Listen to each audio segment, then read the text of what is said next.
34 எடுத்து முடியாது.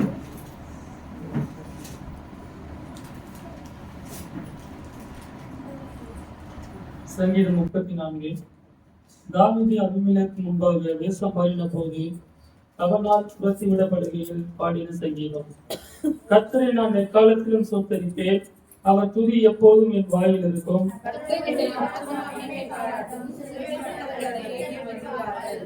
என்னோட கூட கர்த்தரை மகிமைப்படுத்துங்கள், நாம் ஒருமித்து அவர் நாமத்தை உயர்த்துவோமாக.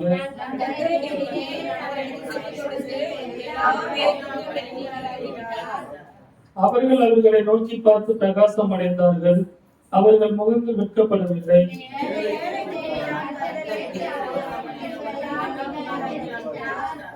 கர்த்தருடைய தூதன் அவருக்கு பயந்தவர்களை சூழ பாளையம் இறங்கி அவர்களை விடுவிக்கிறார்.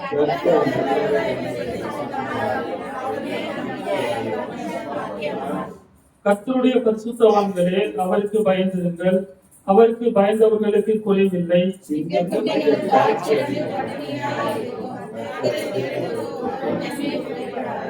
பிள்ளைகளே, வந்து எனக்கு செவி கொடுங்கள், கர்த்தருக்கு பயப்படுதலை உங்களுக்கு போதிப்பேன்.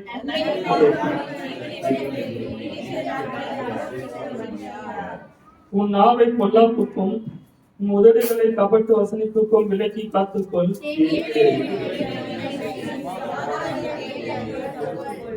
கர்த்தருடைய கண்கள் நீதிமான்கள் மேல் நோக்கமாய் இருக்கிறது, அவருடைய செவிகள் அவர்கள் கூப்பிடுதலுக்கு திறந்திருக்கிறது.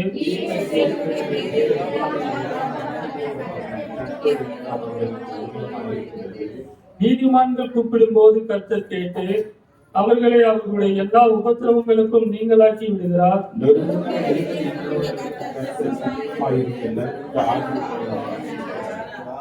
நீதிமானுக்கு வரும் துன்பங்கள் அநேகமாயிருக்கும், கர்த்தர் அவர்கள் எல்லாவற்றிலும் நின்று அவனை விடுவிப்பார்.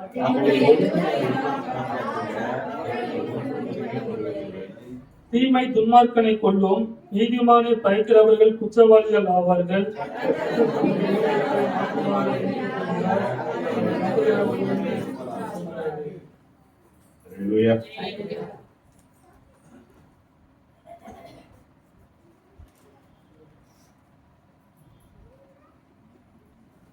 எட்டாவது வசனம் 9, 10 3 வசனங்களை நான் சேர்ந்து வாசிக்கலாமா? கர்த்தர் நல்லவர்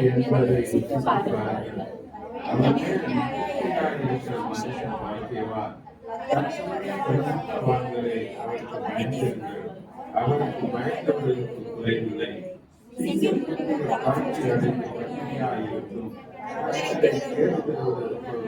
ஒரு நன்மையும் குறைப்படாது.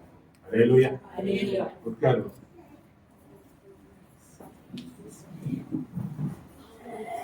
இன்னைக்கு சங்கீத தியானம் மகன் யாதிஷ்தான்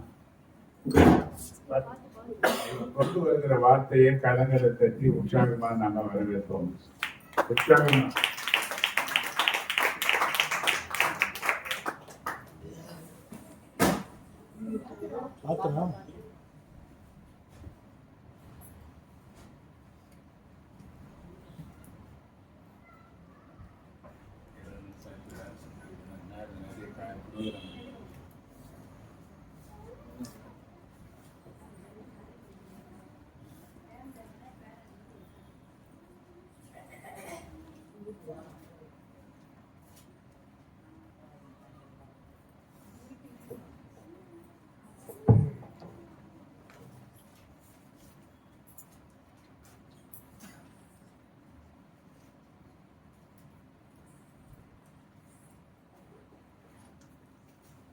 Hallelujah. Hallelujah.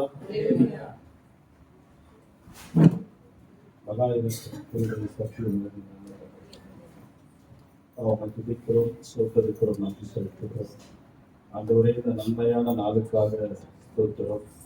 தேவன் பாராட்டிய அத்துணை தயவுகளுக்காகவும் நான் நன்றியுள்ளவனாக இருக்கிறதற்காக உங்களுக்கு நன்றி செலுத்துகிறேன். கர்த்தர் தாமே தகப்பனே, உங்களுடைய வார்த்தைகளை கர்த்தர் தாமே தகப்பனே ஆசீர்வதித்து அங்கீகரித்து ஆண்டவரே இந்த வார்த்தையின் மூலம் தகப்பனே ஆண்டவரே எனக்கும் இருக்கிற சபையார் அனைவருக்கும் ஆசீர்வாதமாய் மாறுவதாக. ஆமென். அல்லேலூயா. அல்லேலூயா. நாம் தியானிக்கக்கூடிய சங்கீதம் 34:13 வசனம். ஒரு நாவை பொல்லாப்புக்கும் ஒரு உதடுகளை கபட்டு வசனிப்புக்கும் விலக்கி காத்துக்கொள். அல்லேலூயா, அல்லேலூயா, அல்லேலூயா. நாவை பொல்லாப்புக்கு கபட்டு வசனிப்புக்கும் விலக்கி காத்துக்கொள். ஒரு மனுஷனுடைய அவயங்களில் மிக முக்கியமானது நாவு. ஆமென், அல்லேலூயா. ஏன்னா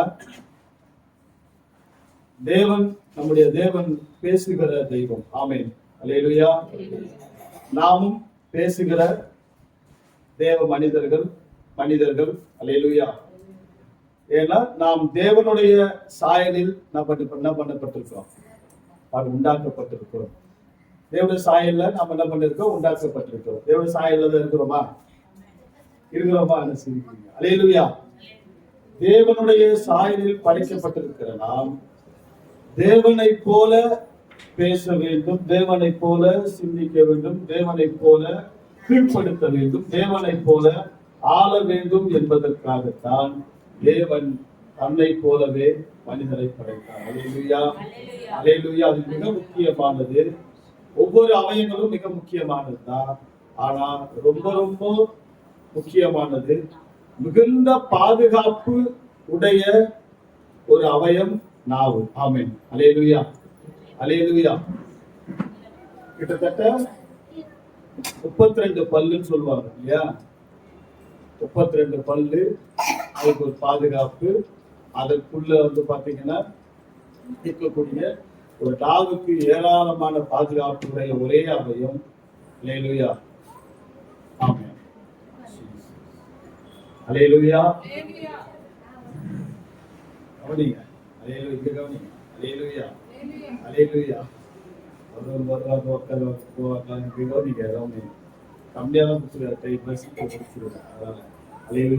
நாவு மிக முக்கியமான அவயம். ஆமென். இந்த நாவை குறித்து வேதம் சொல்லுகிறது. யாக்கோபு 3:3 பாத்தீங்கன்னா, வேகமா வாசிங்க.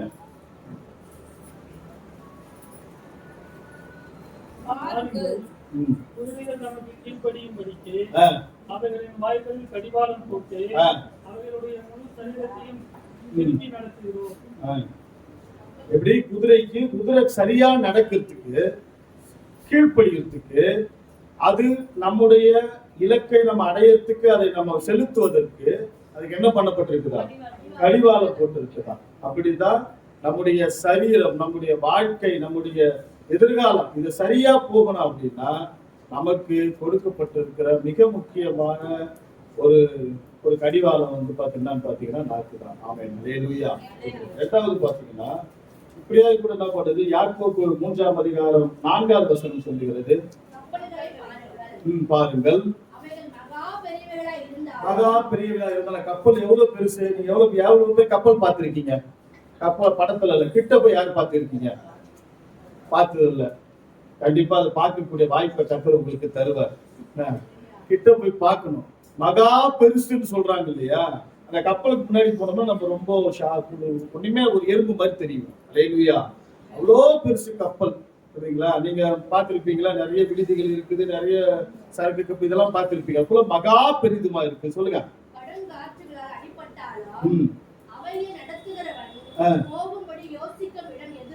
எது?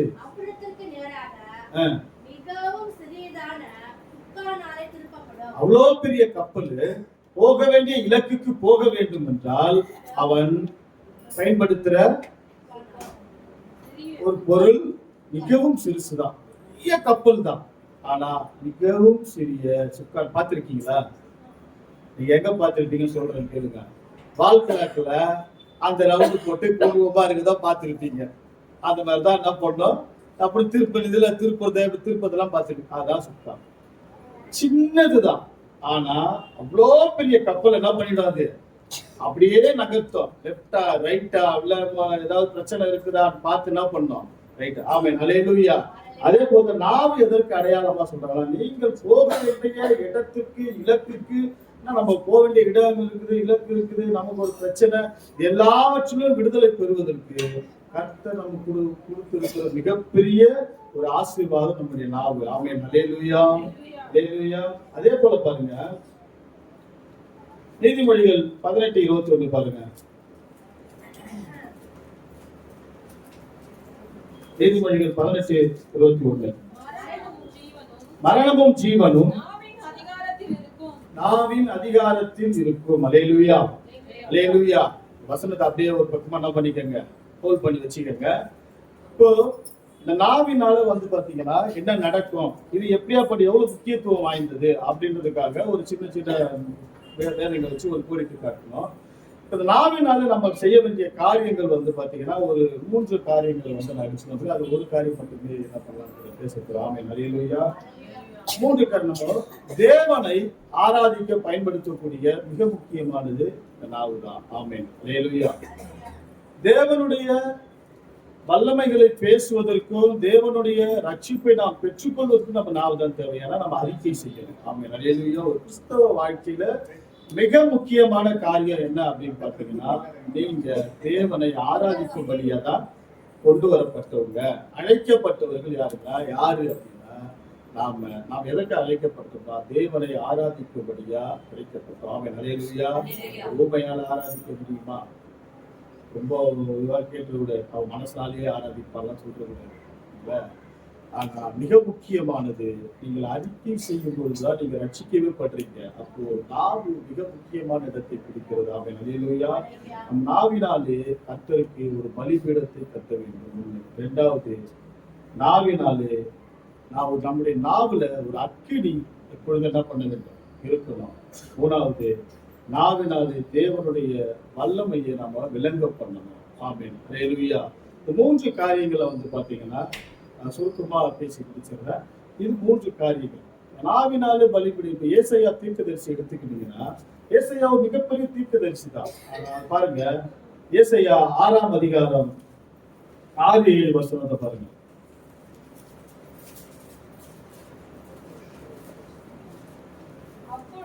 அப்பொழுது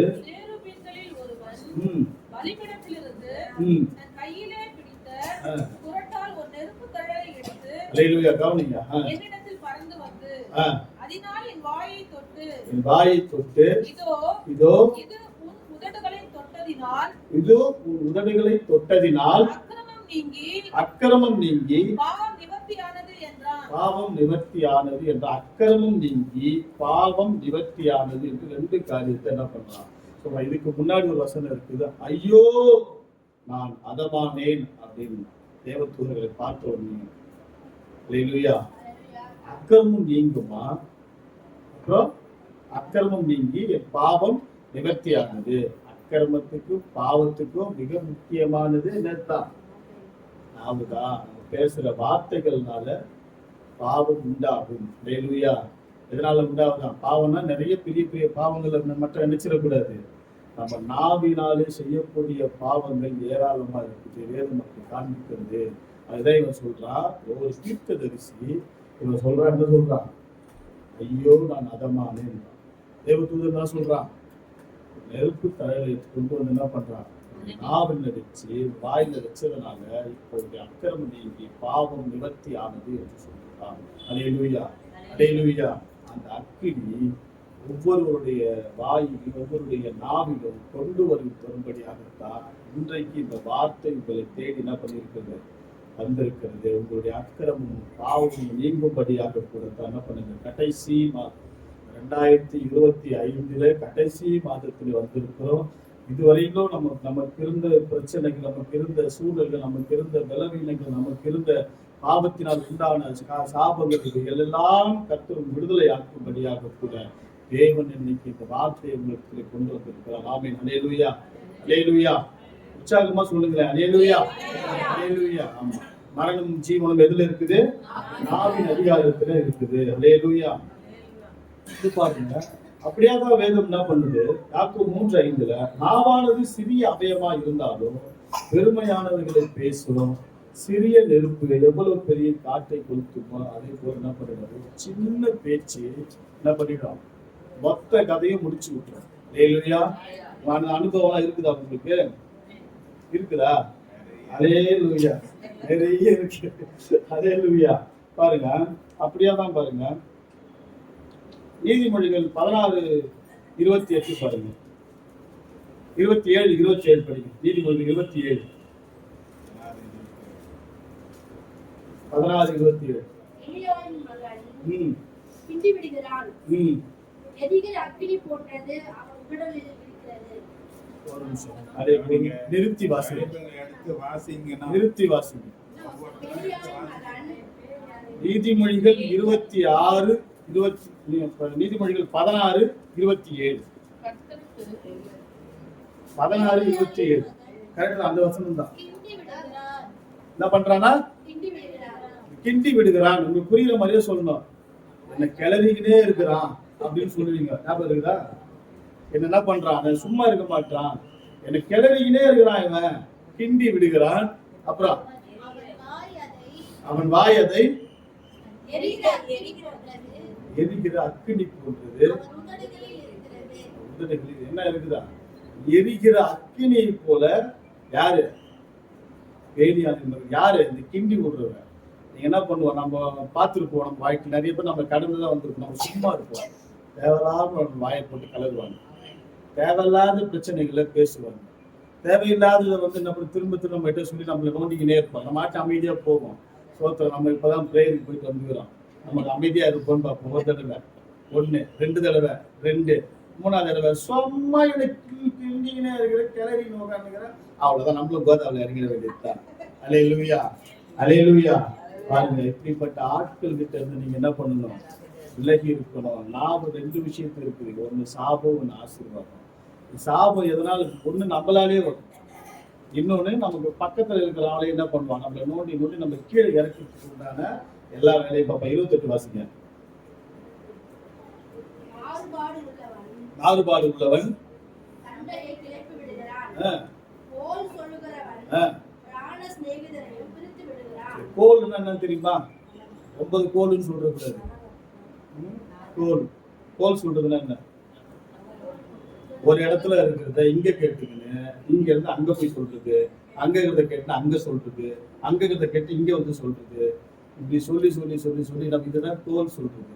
ஒருத்தரை பத்தி ஒருத்தர் பின்னாடி பேசுறது, முன்னாடி பேசுறது, விட்டா சைட்ல பேசுறது. இந்த மாதிரி வேலைகள்லாம் யார் தான் பண்றதா? இதெல்லாம் கோல் சொல்றது. யாரை பிரிச்சுவாங்களாம்? ரொம்ப நெருக்கமா இருக்கிறால இவங்க ஒரு ஆளு போதும் மொத்தமா பிரிச்சு விட்டுருவாங்க. காலகாலம் இப்படிதான் சகோதரர்களுக்கு மத்தியில, நண்பர்களுக்கு மத்தியில என்ன பண்ணிட்டு இருக்குது? இதெல்லாம் இந்த மாதிரி கிரியைகள் என்ன பண்ணிருக்கு? இதெல்லாம் எதுதான் காரணம்? மாறுபாடு உள்ளவன் என்ன பண்ணுவானா? சண்டையை கிளப்பி விடுவான். அடுத்து பிராண சிநேகிதன். பிராண சிநேகிதன்னா ரொம்ப நெருக்கி உயிர் நண்பன் சொல்லுவாங்கல்ல. உயிர் நண்பனை பிரிக்கவே முடியாது அப்படிதான் சொல்லுவாங்களா? எங்களை பிரிக்க உயிர் நண்பன் என்ன பண்ணுவாங்களாம்? பிரிச்சு விட்டுருவாங்களாம். உயிர் நண்பனா இருக்கணும். குறைஞ்சபட்சம் அட்லீஸ்ட் ஒரு 10 வருஷத்துக்கு மேலேயாவது பழகி இருப்பாங்கல்ல. அப்படி இருந்தாதான் என்ன பண்ண முடியும்? உயிர் நண்பனா இருக்க முடியும். அப்படிதானே? அப்படியாப்பட்ட ஆளையும் இப்படியாப்பட்ட ஆள் என்ன பண்ணிடும்? அது நம்ம கொஞ்சம் என்ன பண்ணணும்? ஜாக்கிரதையா இருக்கணும். அல்லேலூயா, அல்லேலூயா. அதே போல பாருங்க, யாக்கோபு 3ஆம் அதிகாரம் 6வது வசனம் பாருங்க.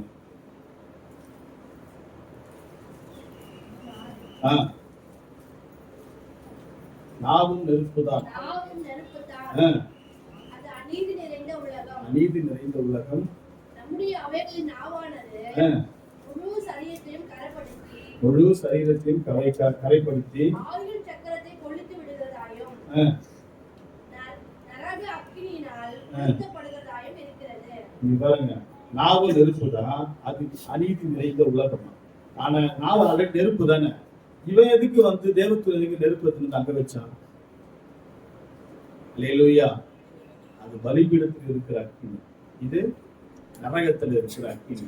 அப்போ நம்முடைய நாவுல நம்ம பேசுற வார்த்தைகள்ல பலிபீடம் இருக்குதா இல்ல நரகம் இருக்குதா? நீங்க நம்ம என்ன பண்ணிக்கணும்? நம்ம சிந்திச்சு பார்த்துக்கணும். 2வது பாருங்க, நாவானது முழு சரீரத்தை கரைப்படுத்திக்கணும். நம்ம நினைச்சுக்கிறோம் ஏதோ பாவம் பண்ணோம் போவோம், இல்ல ஒருத்தர் சண்டை போட்டாலும் அடிச்சாலும் இது பண்ணாலும் ஏதோ அப்படியே அவன் நினைப்பானா? முழு சரீரத்தை கரைப்படுத்தக்கூடிய ஒரு பெரிய காரியம் எதுல இருக்குது? நாவுக்கு இருக்குது. கரைப்படுத்தணும் என்னது?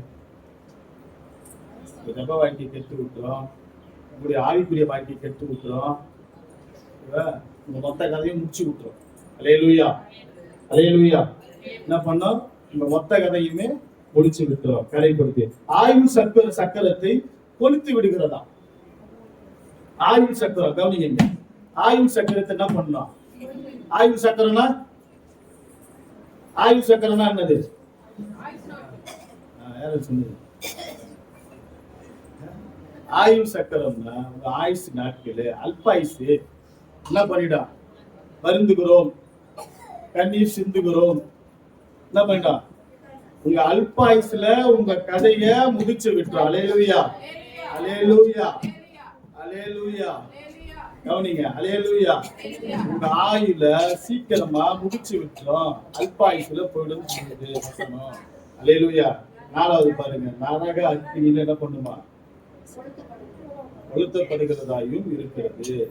நரக அக்கினியில கொளுத்தப்படுறதுன்னா கொளுத்தப்படும், மொத்தத்தையும் கொளுத்தப்படும். அல்லேலூயா. நாவு எத்தனை முக்கியமா இருக்கு பாருங்க. அது அக்கினி தான் நாவு. ஆனா அந்த அக்கினி நரகத்தின் அக்கினியா இருக்கிறதா அல்லது பலிபீடத்தில் இருக்கக்கூடிய அக்கினியா இருக்கிறதா என்பதை நம்ம என்ன பண்ணிக்கணும்? ஆராய்ச்சி பார்த்துக்கணும். அல்லேலூயா, அல்லேலூயா. அதே போல பாருங்க, சங்கீதம் 50ஆம் அதிகாரம் பாருங்க, 19வது வசனம் வாசிங்க.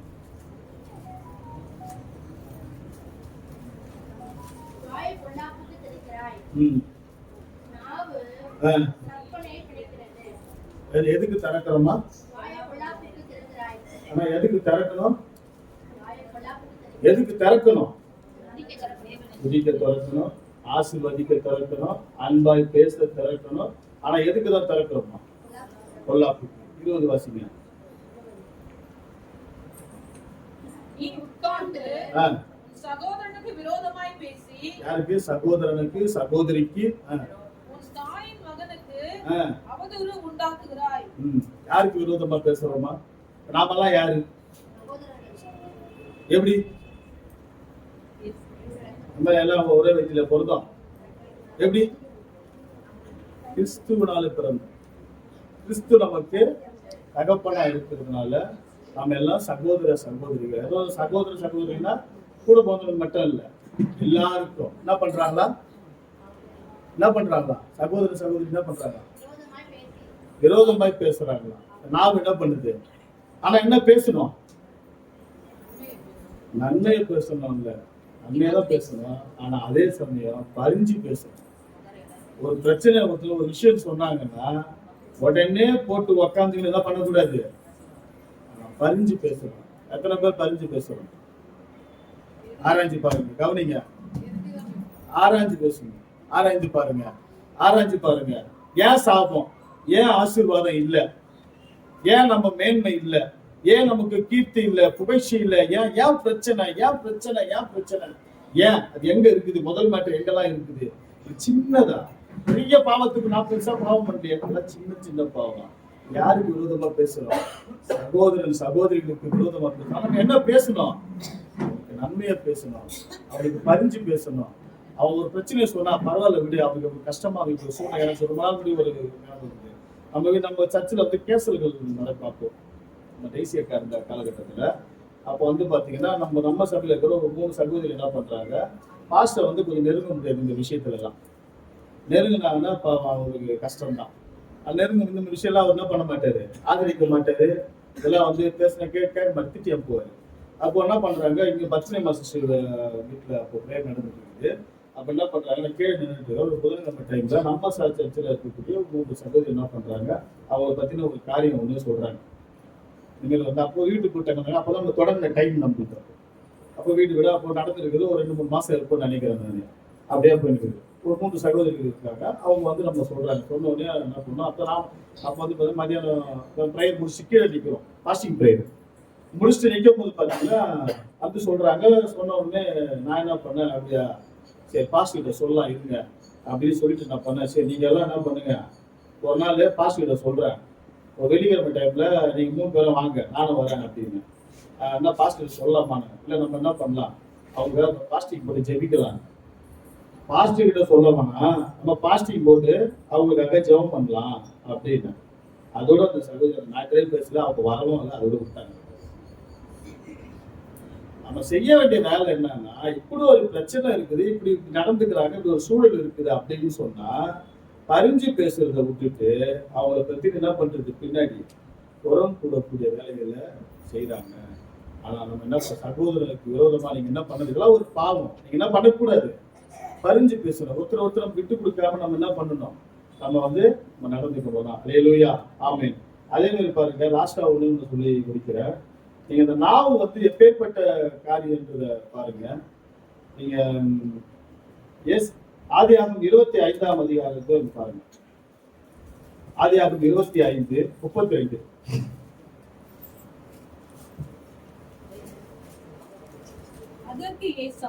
அதற்கு ஏசா முதல்ல ஏசா யாருன்னு தெரிஞ்சுக்கங்க.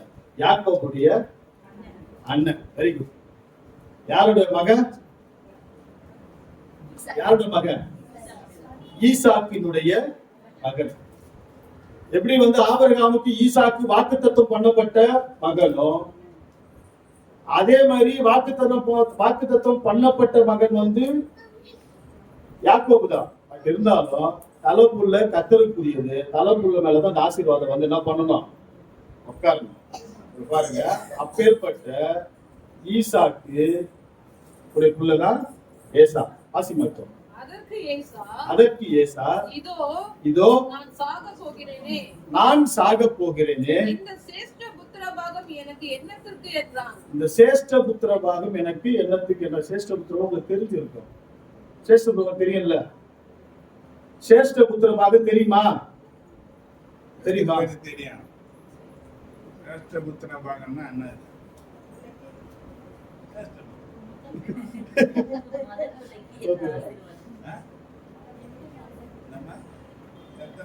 உயர்த்துமா? முதல் பிள்ளைக்கு ஆசீர்வாதமா, இரண்டாவது பிள்ளைக்கு சாப்பிடுமா? ரெண்டு பிள்ளைங்க ஆசீர்வாதம். முதல் பிள்ளைக்கு 2 ஆசீர்வாதம். ஏன்னா அம்மா அப்பாவை பார்த்துக்கிற பிள்ளைங்க 2 பாகம் பார்த்துக்கணும். முதல் பிள்ளை 2 பாகம் கேட்டுட்டு அம்மா அப்பாவை தெருவில் விட்டுருக்காரு. அம்மா அப்பாவை பார்த்துக்கிற பிள்ளைங்களுக்கு 2 பாகம். முதல் பிள்ளையாதான் இந்த காலகட்டத்துல நான் முதல் பிள்ளையாதான் இருக்கணும் இல்லை, எந்த பிள்ளையா இருந்தாலும் கத்தவங்களை அம்மா அப்பாவை நல்லா பாத்துக்கினீங்கன்னா 2 பாகம் கத்தர் உங்களுக்கு என்ன பண்ணுவாரு, அல்லேலூயா. சிரேஷ்ட புத்திர பாகம் எனக்கு எதற்கு அப்படின்னு என்ன பண்றான். அதுக்கு முன்னாடி ஒரு வார்த்தையை சொல்றான், நான் சாக போகிறேன், எனக்கு இந்த சிரேஷ்ட புத்திர பாகம் எதற்கு. இப்படி சொன்னவனுடைய நிலைமை என்னன்னு பாத்தீங்கன்னா 32வது வசனத்தை வாசிங்க. அதேதான் 25:32.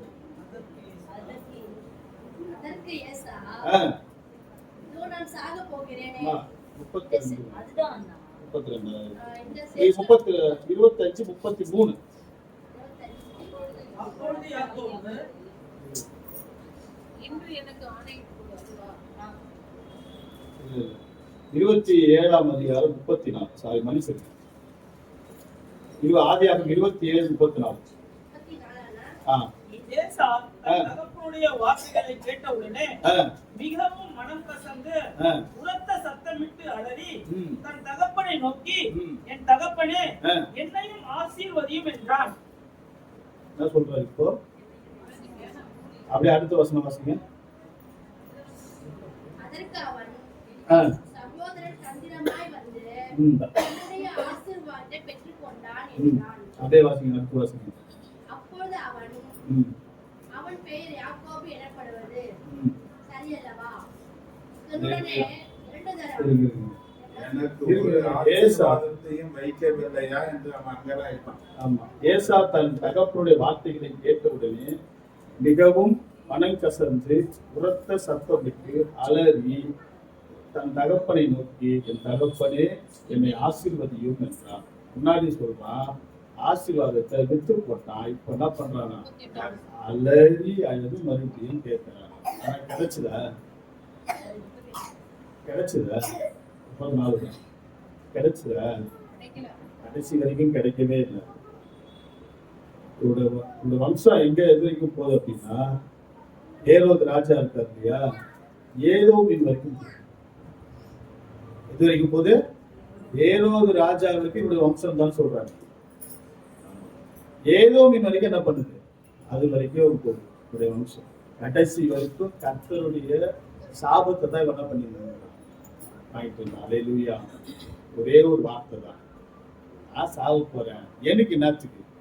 கூட நிறைய பிள்ளைங்க சொல்லுவாங்கல்ல, உன் சொத்து தான் எனக்கு முக்கியமா, அதெல்லாம் உனக்கு தேவையில்லை. ஒரே ஒரு வார்த்தை உன் வாழ்க்கையை முடிச்சு விட்டோம். அல்லேலூயா. அதே போலதான் சாரி பார்த்துக்கிட்டே என்ன பண்ணான், இருக்கிறத கொஞ்சம் எடுத்து தின்னுபிட்டு நான் என்ன பண்ண போறோம், நானும் என் பிள்ளையும் சாக போறோம். செத்தாங்களா இல்லையா? இல்லையா? உள்ள செத்து. அல்லேலூயா. தேவ மனுஷன் இருக்கிற வரைக்கும் என்ன பண்ணுச்சு, குடும்பம் வாழ்ந்துது. வார்த்தையை நிமித்தம், ஏன்னா வாழத்துக்கு தான் ஒருத்தன் அனுப்புறாரு.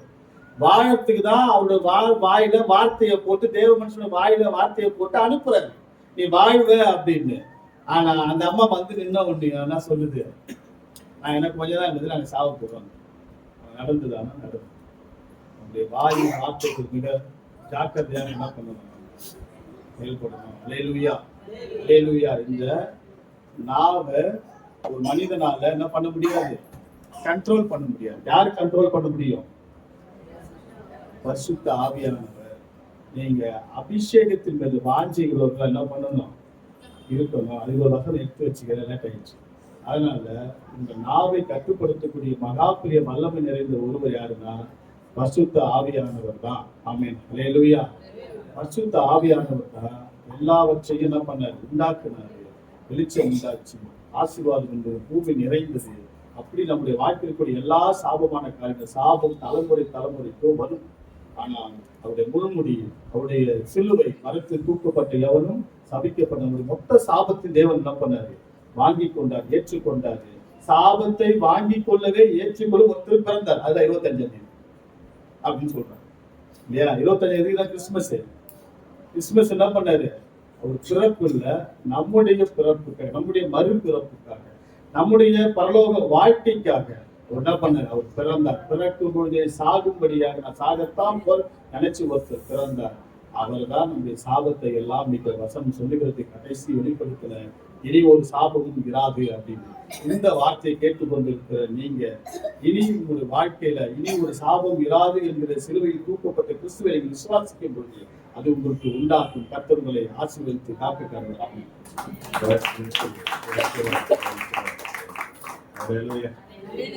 ரெண்டு வார்த்தைகள் பரிசுத்த ஆவியானவர் என்பதை பேசுனதுனால சங்கீத தியானத்தில்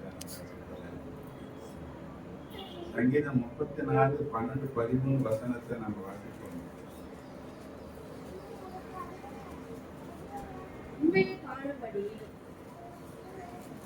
12, 13 நன்மையை காணும்படி, உண்மையை காணும்படி, ஜீவனை விரும்பி நீடித்த நாட்களை அபேட்சிக்கிற மனுஷன் யார்? நீடித்த நாட்களை அபேட்சிக்கிற மனுஷன் யார்? நீடித்த நாட்கள் வாழ வேண்டும் யார் நினைக்கிறீங்க? தீர்க்கா வாழணும் பாங்க, நல்லா வாழணும் பாங்க. எல்லாருக்கும் ஆசை இருக்கா இல்லையா?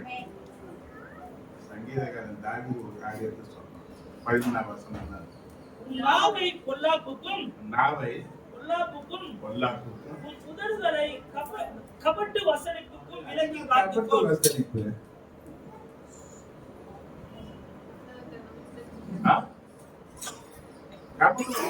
வசனிப்பு என்ன?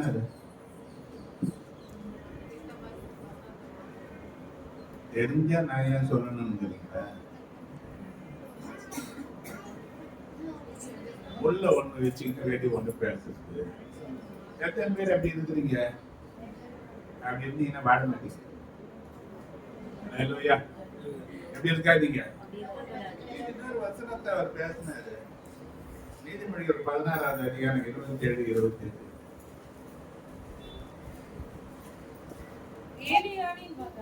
வேலியாளின் மகன் கிண்டி விடுகிறான். எரிகின்ற அக்கினி போன்றது அவன் உதடுகளில் இருக்கிறது. யார் இந்த வேலியாளின் மகன்? வேலியாளின் மகன்னா யாரு?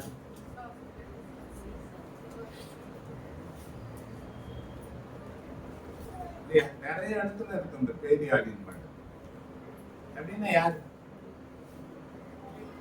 10 பைசாவுக்கு பிரயோஜனம் இல்லாத யார் தான் பிரச்சனை உண்டாக்குவான், யார் தான் கலந்துனே இருப்பான். இவனால 10 பைசாவுக்கு பிரயோஜனம் இருக்காது, ஆனா ஒரு பெரிய நாசத்தை உண்டாக்குறதுக்கு அவன் கலந்து. ஏன்னா முதல்ல என்ன இருக்குன்னா அது 10 வச்சுனே இருப்பான். ஒரு இடத்துல இல்ல, போன இடத்துல எல்லாம் என்ன பண்ணுவான்னா, ஆனா இவனுக்கு குறிச்சதான ஒரு பெரிய தீமைகள் எழுதப்பட்டிருக்கு. ஆனா நிறைய ஜனங்களுக்கு அது தெரியல. அந்த 28வது வசனத்தை நீ வாசித்தீங்கன்னா அதுல இருக்கு பாரு, மாறுபாடு உள்ளவன் சண்டையை கிளப்பி விடுகிறான். சண்டை யாருக்கா? யாரு மாறுபாடு உள்ளவன். என்ன பண்ண? அவன் நல்லா இருந்தா பிடிக்கவே பிடிக்காது யாரையும். ஏதாவது ஒன்று பண்ணிக்கின்னு ஒரு சண்டையை என்ன பண்ணுவான், இவன் வந்தான்னாவே அந்த இடத்துல நாசம் தான். அவன் வந்தாவே அந்த சமாதானம் கேட்டு போயிடும். அவன் வந்து அந்த யாருன்னா மாறுபாடு, நம்ம மனசோடு ஒத்து போகாதவன், நம்மோடு கூட ஒத்து இருக்காதவன். இவன் வந்தாவே எப்ப பார்த்தாலும் எங்கன்னா அது வீடா இருக்கட்டும், வேலையா இருக்கட்டும், அது எந்த இடமா இருக்கட்டும், அது உறவுகளா இருந்தாலும் ஒரு பிரச்சனையை உண்டாக்குற ஆளு இந்த மாறுபாடு உள்ளவன். இவன் என்ன பண்றான்னா சண்டையை கிளப்பி விடுகிறான். சண்டையை கிளப்பி விடுகிறான். கோல் சொல்லுகிறவன் பிராண சிநேகிதரையும் குறித்து விடுகிறான். அல்லேலூயா. அல்லேலூயா. நான் சொன்னேன், உயிர் சிநேகிதன், உயிர் போல இருக்கிறான். ஒரு மனுஷனுக்கு உயிர் போயிட்டா எப்படிங்க? அவன் யாரா இருப்பான்? பணமாயிட்டான் இல்லையா?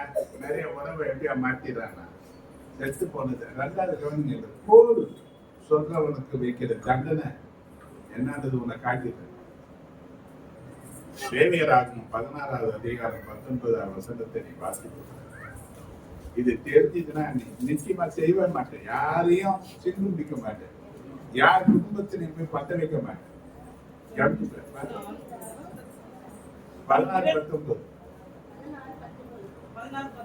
தன் விரலினால் அந்த ரத்தத்தில் எடுத்து 7 தரம் அதின் மேல் தெளித்து 19:16 லேவியராகமம். உன் ஜீவனுக்குள்ளே 19:16 லேவியராகமம்.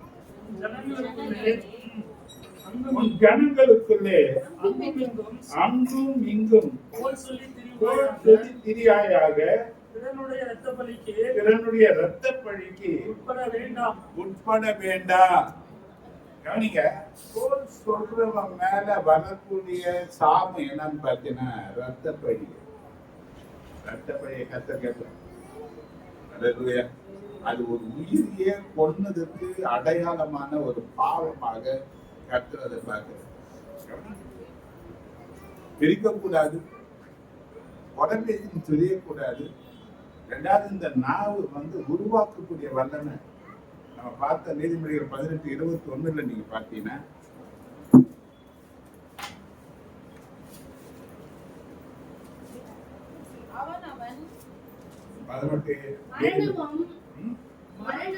மரணமும் ஜீவனும் நாவின் அதிகாரத்தில் இருக்கும். நாவின் அதிகாரத்தில் இருக்கும். கவனிங்க, என்ன இருக்கு? கொஞ்ச நேரத்துக்கு முன்னாடி நம்ம பார்த்தோம், தெரியாம ஒரு குடும்பத்துக்கு அனுப்புறாரு, உதவி வீட்டுக்கு அனுப்புறாரு. ஏன் அனுப்புனாரு? அது பஞ்சகாலம்,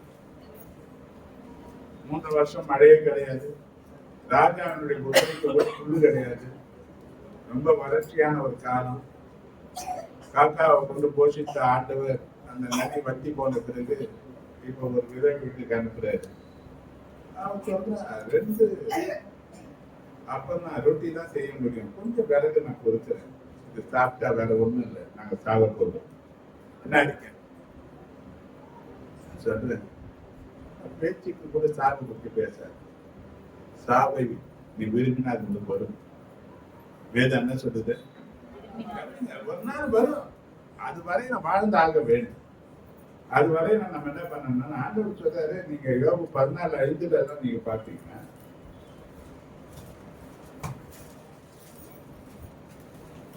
அவனுடைய நாட்கள் இம்மாத்திரம் என்று குறிக்கப்பட்டிருக்கையில் அவனுடைய மாதங்களின் தொகை உம்மிடத்தில் இருக்கிறது. அவன் கடந்து போகக்கூடாத எல்லையை அவனுக்கு ஏற்படுத்தினீர். அல்லேலூயா. ஒரு எல்லை கோடு ஒன்று இருக்கணும். இது வரல நீ வாழலாம், இது வரையில நீ ஓடலாம். ஆனா அதை தாண்டி நீ என்ன பண்ண முடியாது, ஓட முடியாது. அதை தாண்டி நீ ஓட முடியாது என்ற ஒரு எல்லை கோட்டை வச்சிருக்கிற. அது வரையிலும் என்ன பண்ணலாம், வாழ வேண்டும் என்பது திட்டம். அந்த வாழக்கூடிய நாட்களில உன்னை வைத்த அந்த நோக்கத்துக்கு ஒரு நோக்கம் இருக்கு. உனக்கு கொடுத்த ஜீவ நாட்களுக்கு ஒரு கணக்கு இருக்கு. நீ என்ன செய்யணும் என்று தேவன் இந்த பூமியில உன்னை வைக்கிறாரு. அந்த காரியங்களை நிறைவேற்றி முடிக்கணும். இயேசு தன் வாழ்க்கையில வந்த நோக்கத்தை முடிச்சுட்டு சொன்னாரு, எல்லாம் முடிந்தது என்று சொல்லி தன்னுடைய ஜீவனை தேவகாலத்தை ஒப்பு கொடுத்தார். அப்ப நம்ம முடிக்க வேண்டிய காரியங்கள் நிறைய இருக்கு, நம்ம செய்ய வேண்டிய காரியங்கள் நிறைய இருக்கு. எதற்காக இந்த பூமிக்கு வந்தாரு, எதற்காக ஜீவனை எனக்கு கொடுத்தாரோ அந்த காரியத்தை நிறைவேற்றுகிறதற்கு ஒரு பொறுப்புள்ள மனுஷனாக தேவன் நம்மளை வைத்திருக்கும் போது வாழ வேண்டிய நாம சாவை பற்றி பேசாது, விளையாட்டுக்கு கூட எதை பற்றி பேசாது. ஏன்னா அந்த வார்த்தையில் அதிகாரம், கவனிங்க, அதிகாரம்னா தெரியும். அதிகாரம்னா உங்களை கீழ்படுத்தி அது மேல ஆளுகை செய்யக்கூடிய பேருக்கு தான் அதிகாரம். அப்ப நீ பேசுற வார்த்தையின் அதிகாரம் ஒரு காரியத்தை கீழ்படுத்தி அது மேல செயல்பட ஆரம்பிக்கும். அது செயல்பட்டதுக்கு காரணம் யாருன்னா அது முன்னோர் தான். எதை பண்ணிக்க, அதனால சங்கீதக்காரன் சொன்னான், சங்கீதம் 141:3 நீங்க பாத்தீங்க,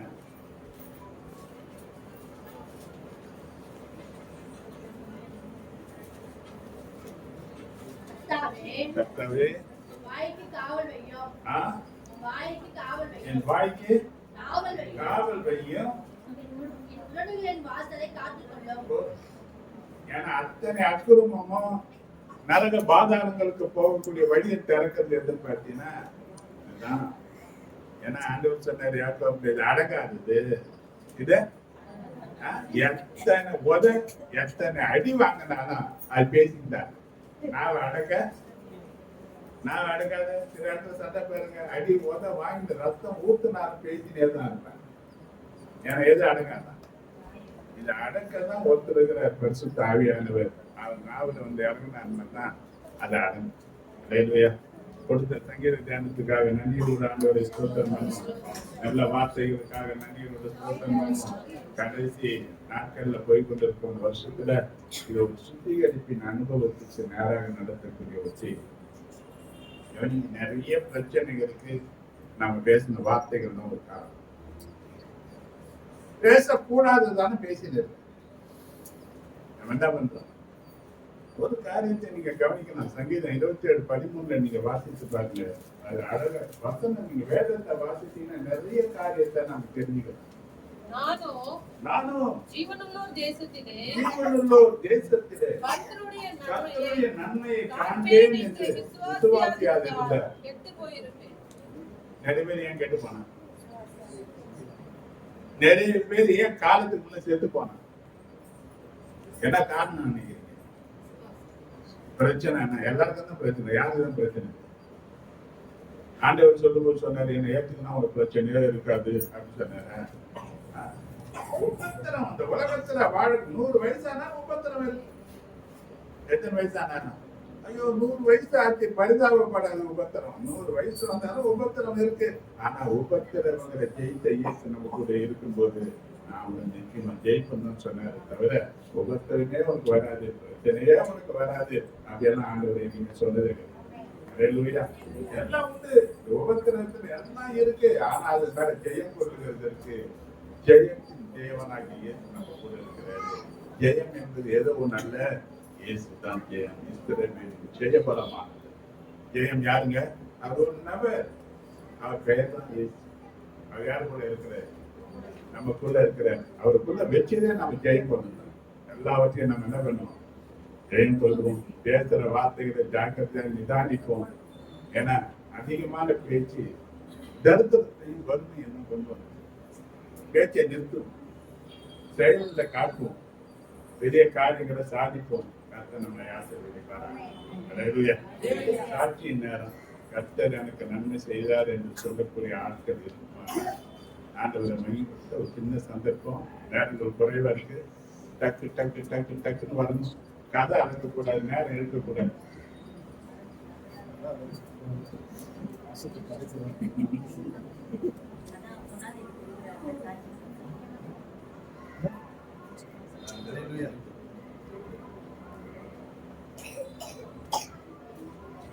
அல்லேலூயா. கர்த்தர் இந்த 12 மாதம் அளவும் கர்த்தர் நம்மளை போல பாதுகாத்தார்.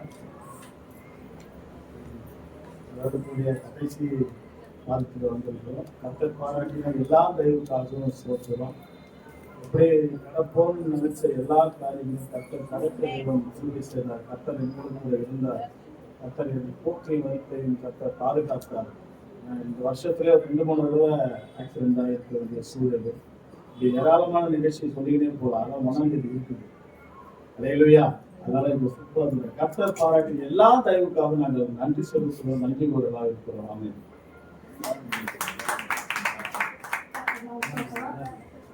சின்னதாக பார்த்து இப்போ இனிமேட்டு வார வாரம் வருவேன்.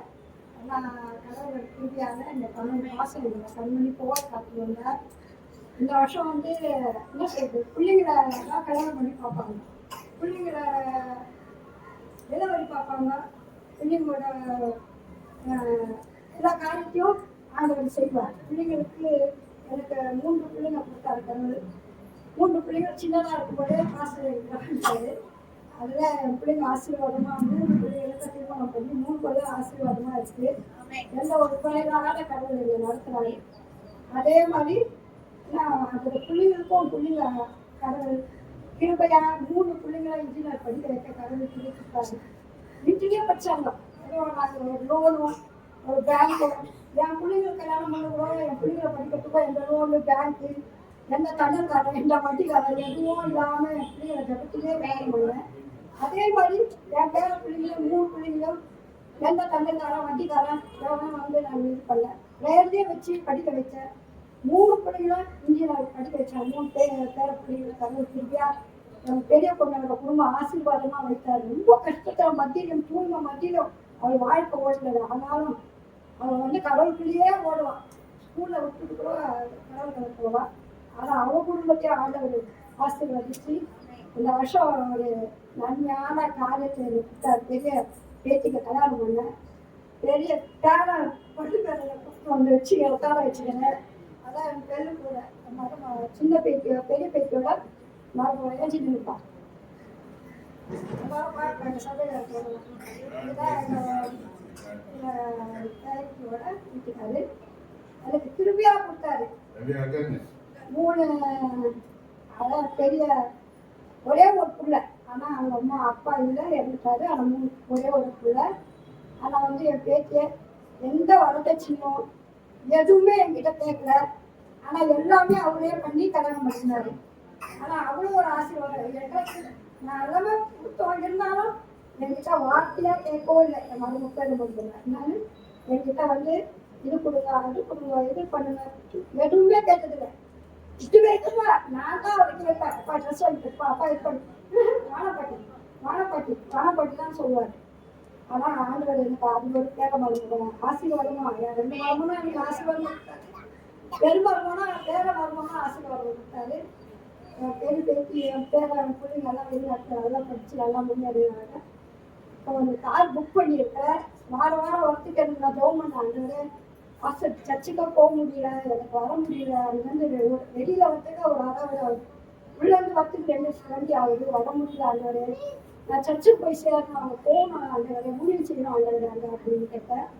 இப்போதான் ஒரு வண்டி சின்ன வண்டியில் நான் கேட்டேன். அதனால எனக்கு சின்ன வண்டி வாங்கி கொடுவாங்க புக் பண்ணியிருக்கிறேன். அந்த காரை ஜோம் பண்ணிக்கல வந்த உடனே காசு ஜோம் பண்ணார். பைக் வாங்கி போய் ஜோம் பண்ணி காசு வீடு போக அவங்க ஜோம் பண்ணிக்கிட்டேன். ஆண்டவர் நான் ஆசீர்வாதமாக இருக்காரு. அவங்க வந்து என் வீட்டுக்கு ஜோம் பண்ணா நான் வர அதை சந்திக்கிறேன்.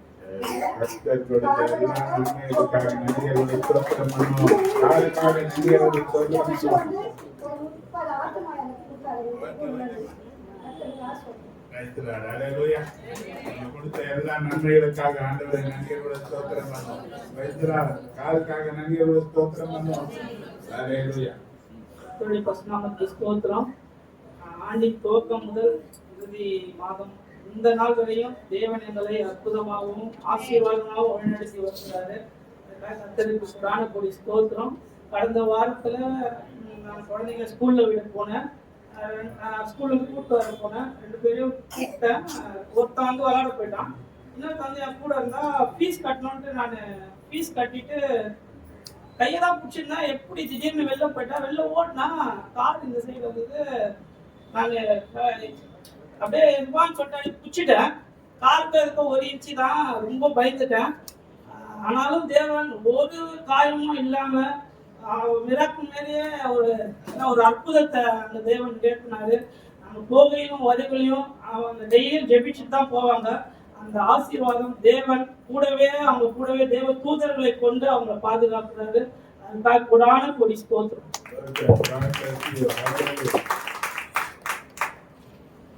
கர்த்தருடைய பரிசுத்த நாமத்துக்கு ஸ்தோத்திரம். தொடக்கத்துல முதல் இந்த இடத்துக்கு கர்த்தருடைய பாதுகாப்பு வழிநடத்துவதற்காக கர்த்தருக்கு நன்றி சொல்றேன். என் கணவருக்கு அநேக பலவீனங்கள், அந்த பலவீனத்திலும் கர்த்தர் பலனாய் இருந்து வழிநடத்தி வருகிறார். ஒரு 3 வருஷத்துக்கு முன்னாடி கண்காக நான் டாக்டர்கிட்ட போனோம். அவருக்கு இந்த கண்ணு சரியாக தெரிய வச்சுக்கிறது, ஒரு மாதிரி பிளாக்கா இருக்கும். டாக்டர்கிட்ட போகும்போது அவர் என்ன சொன்னாரு, ஆப்ரேஷன் பண்ணாலும் 30% தான் சான்ஸ் தெரியும், தெரியாம போகலாம் என்று சொன்னாங்க. சரி நாங்க விட்டுட்டோம். பட் இந்த வேலைச்சேரிக்கு வந்த பிறகு இங்க இருக்கிற டாக்டர்கிட்ட காட்டு, போன வருஷத்துக்கு இந்த ஜூலை மாசம் தான் காட்டணும். காட்டுறதுக்கு ஆப்ரேஷன் பண்ணாங்க. பாசிட்டிவா போகணும்னு ஜெபிச்சுட்டு போனேன். ஆப்ரேஷன் பண்ணி முடிச்சுட்டு மறுபடியும் ஒரு 3 மாசம் போன பிறகு மறுபடியும் கண்ணில் இருக்க அந்த ஆயில் எடுத்து பிறகு கண்ணு தெரியும். நாங்க சரி நானும் ப்ரேயர் பண்ணிட்டே இருந்தேன். கர்த்தாவே கண்ணு தெரியணும், கண்ணு தெரியுதுக்காகவும் நன்றின்னு சொல்லிட்டு அப்படியே ப்ரேயர் பண்ணிட்டு வந்தேன். கர்த்தர் இப்பொழுது அந்த பார்வையை கொடுத்துருக்கார். அதற்காக கர்த்தருக்கு நன்றி சொல்றேன். அதே போல ஒரு 10 வருஷத்துக்கு முன்னாடி என்னமோ எங்க அண்ணனுக்கும் பேச்சுவார்த்தை இல்லை. என் வீட்டுக்கு மூத்த அண்ணன் பேச்சுவார்த்தை இல்லை. ஆனா அவங்க மேல எனக்கு ஒரு கோபம் இருக்குது, அவங்களுமே கோபம் இருக்கும் என் மேல. அதனால கர்த்தர்கிட்ட நான் ஜெபிச்சுட்டே வந்தேன். பாஸ்டர் வந்து 2 வருஷம் 3 வருஷத்துக்கு முன்னாடி வார்த்தையை சொல்லிட்டே இருந்தாரு. ஆனா அந்த வார்த்தை வந்து எங்க போனாலும் அந்த வசனம் எனக்கு வந்துட்டே இருந்துச்சு. காண்கின்ற சகோதரன் எடுத்து அன்பு கூறாது, காணாத தேவன் இடத்துல எப்படி அன்பு கூற முடியும் வசனம் வந்து நான் என் பெரிய பொண்ணுகிட்டையும் சொன்னேன். சரிங்க ஆண்டவரே, அந்த வார்த்தையை நீங்க எனக்கு கொடுத்தீங்க. எங்க அண்ணன் 2 அண்ணனுக்கும் வந்து ஊழியம் செய்யறாங்க. அவங்களுக்கு அந்த வார்த்தையை வரலையா கர்த்தாவே? என் கருடைய பேச்சுவார்த்தை மீறி நான் அவங்க கிட்ட பேச முடியாது. அதனால தகப்பனே நான் அவங்க மன்னிச்சுட்டேன், அவங்களும் என்ன மன்னிக்கணும்னு சொல்லி நான் ப்ரே பண்ணிட்டு வந்தேன். இந்த மாசம் முதல் வாரம் ஞாயிற்றுக்கிழமை எங்க அண்ணன் என் வீடு தேடி வந்தாரு. அவங்க பொண்ணு கல்யாணம் கூட எனக்கு சொல்லலை. எனக்கு கொஞ்சம் வருத்தமா இருந்தது. வீட்டுக்கு முதல் கல்யாணம் எனக்கு சொல்லலையே அந்த சொல்லி வருத்தம் இருந்தது. சரி நான் பாசிட்டிவா சொன்னேன். ஆனா நான் வெளியில யாருக்கையும் நான் காட்டிக்கல. ஆனா இந்த முதல் வாரம் எங்க அண்ணன் வீட்டுக்கு தேடி வந்து என்னோட பேசி சமாதானம் எடுத்துக்கிட்டாங்க. வீட்டுக்கு வந்தாலும் அவங்க என்ன சொன்னாங்கன்னா, வீட்டுக்கு வந்தா உங்க வீட்டுக்கார சண்டை போடுறாங்க மற்றவங்க சொல்லிட்டு இருந்தாங்க. ஆனா என் வீட்டுக்கு வந்த பிறகு என் வீட்டுக்கார ஒரு வார்த்தையும் பேசல. கர்த்தரோட வாய் வாங்கி கட்டினதுக்காக நன்றி சொல்கிறேன். என் கணவருக்கு என் குடும்பத்துக்கும் சமாதானமா கர்த்தர் வழிநடத்துவதற்காக நன்றி சொல்றேன்.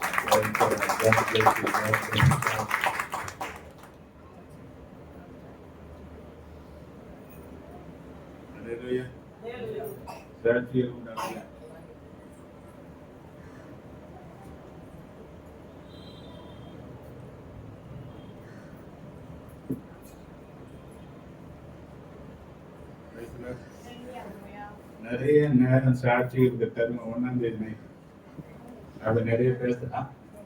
இது நிறைய பேசுறதுக்கு நேரம் இல்லை. ஏன்னா நிறைய பேசணும் மத்தியானம் ஆயிடும். அப்புறம் வந்தா ரொம்ப லேட் ஆகிடும் சொல்லக்கூடாது. அதனால நிறுத்திட்டேன்.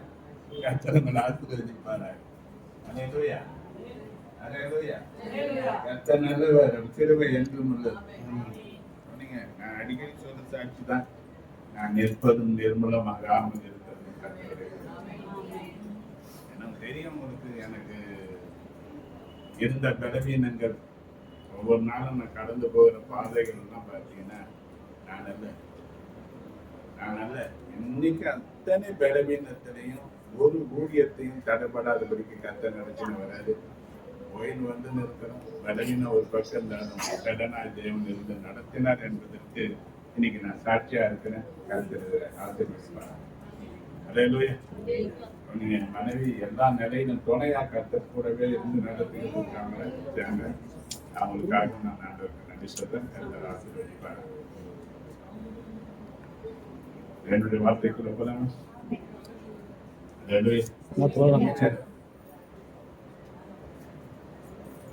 என்ன வாக்குத்தத்தம்?